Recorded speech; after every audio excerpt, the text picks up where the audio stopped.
You know the story, right? A man leaves his wife, and what's the first thing everyone asks?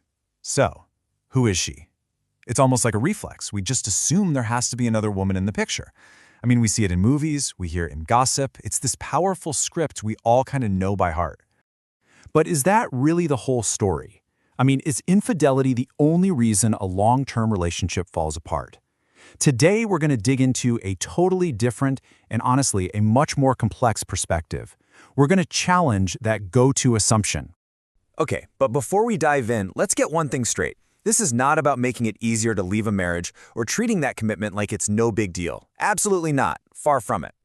The starting point here is that family, that marriage, it's worth fighting for. The goal should always be to preserve it, if there's any way to repair and heal things. What we're really examining today are those rare but super critical exceptions to that rule. So to really get a handle on these exceptions, we have to draw a really important line in the sand. This is the key idea for today, folks. The difference between leaving for someone and leaving from a situation. They might sound kind of similar, but trust me, they are worlds apart in what's actually driving the decision. Please like, subscribe, and leave a comment.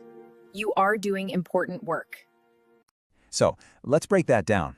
On one side, you've got leaving for a mistress. Think of this as an act of replacement. You're literally running to someone new. But on the other side, you have leaving from a wife. And that's an act of self-preservation. You're running from a situation that's just become unbearable. See the difference? One's about swapping someone out, the other is about escape. Okay, let's dig into that first one a little more. Leaving for someone. It's basically looking for a quick fix on the outside. It's this hope, right? That a new person is just going to magically make all the old problems disappear. But really, it's a pattern of replacement, not a real resolution. Now, let's contrast that with leaving from. This is a completely different animal. The driving force here isn't a desire for someone new, it's pure survival.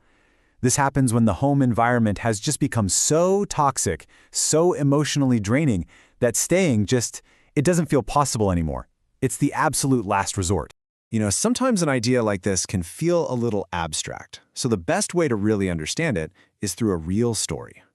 Let's hear from a man who is in this exact spot, leaving not for someone else, but from something he just couldn't take anymore.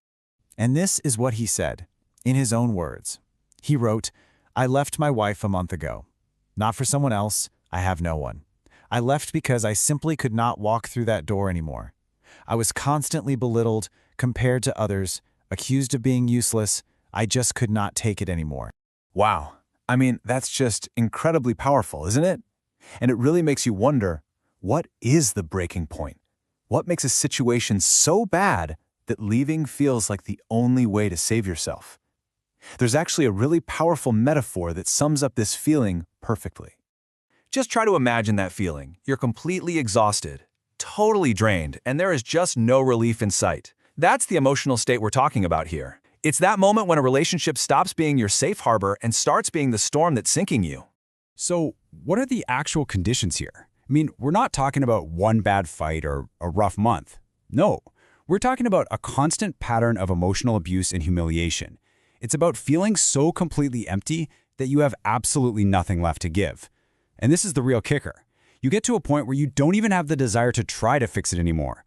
The well, as they say, has run completely dry. All right, so if someone finds themselves in that emotional desert and they know in their gut that they're leaving from the situation, what's next?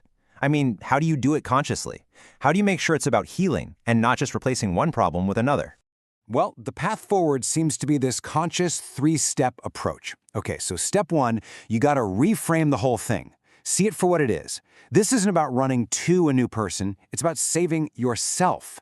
It's a huge mindset shift, right? Away from blame and toward taking care of your own well-being. Step two, and this one is so important. Take time to heal. You have to fight that urge to jump right back into another relationship, because that's how you break the cycle. That empty space, that's where the real work gets done. And finally, step three, use that time alone to really understand what happened. Dig deep into the real reasons things fell apart, so you don't end up in the same boat all over again. And all of this really leaves us with one final big question to think about. When a relationship ends like this, what's the real goal? Is it just about finding a new partner to fill a void? Or is it a chance to actually heal, to get to know yourself again, and to build a new, stronger version of you? The choice, when you boil it all down, is between simple replacement and true renewal.